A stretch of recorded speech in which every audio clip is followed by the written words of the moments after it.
Sud Radio, c'est votre avenir, le sujet du jour. Alexandre, aujourd'hui, Oui. on va voir quel est l'impact de la rotation de la Terre sur notre quotidien. Je suppose qu'il y a un impact plutôt fort. Oui, effectivement. Oui. Est-ce que vous-même, vous sentez la Terre tourner Non. autour de vous? Non. Alors, vous savez qu'avec le réchauffement climatique et la fonte des glaciers causée par les températures, eh bien, la rotation de la Terre ralentit. Et selon les scientifiques, si la rotation de la Terre ralentit, le temps s'accélère aussi. Alors, suivant la théorie d'Einstein, plus un objet arrive à la vitesse de la lumière et plus le temps passe lentement. Et les scientifiques ont fait des expériences qui prouvent la véracité de cette théorie.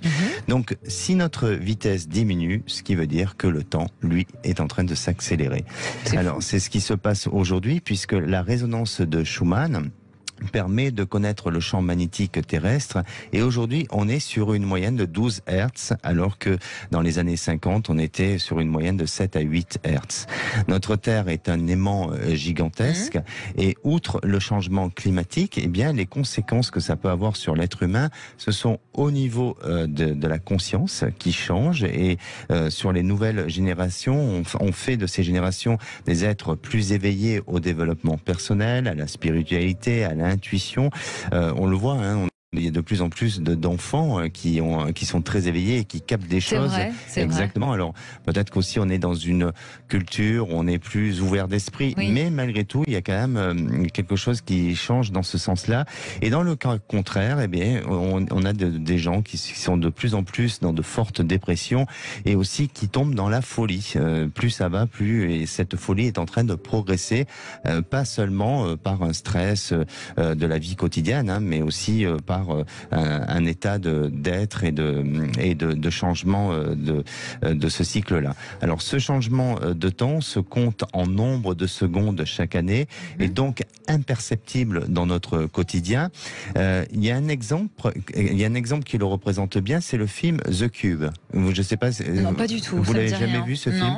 Eh bien, dans une pièce du Cube, si vous avez l'occasion, regardez-le. Le Cube, pourquoi ça me dit quelque chose? Oui. Je suis pas en train de faire la promo du film, mais dans cette pièce, il y a une pièce où le temps est plus lent, et dans une autre pièce du Cube, eh bien le temps est plus long. Mais si, je l'ai vu, c'est Ah bon. un espèce de thriller. Ils sont plusieurs Oui. personnes dedans et ils finissent tous par Voilà. ça part en vrille. Exactement. Je l'ai vu. Mais eh bien, Génial.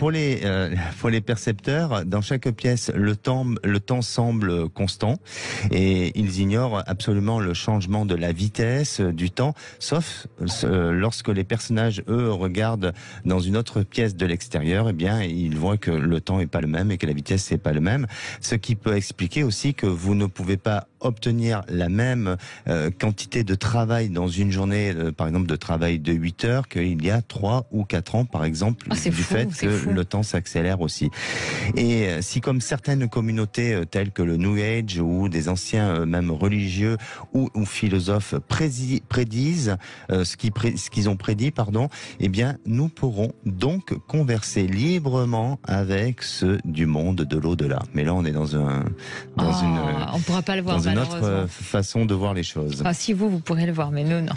De communiquer, ça, on peut déjà Oui, le faire, vous mais pouvez on le déjà fera le faire. beaucoup plus librement. Ah, c'est Vous génial. imaginez, à la Ah table, autour de nous, là dans le studio, on pourra faire intervenir des défunts. On sera tous comme vous.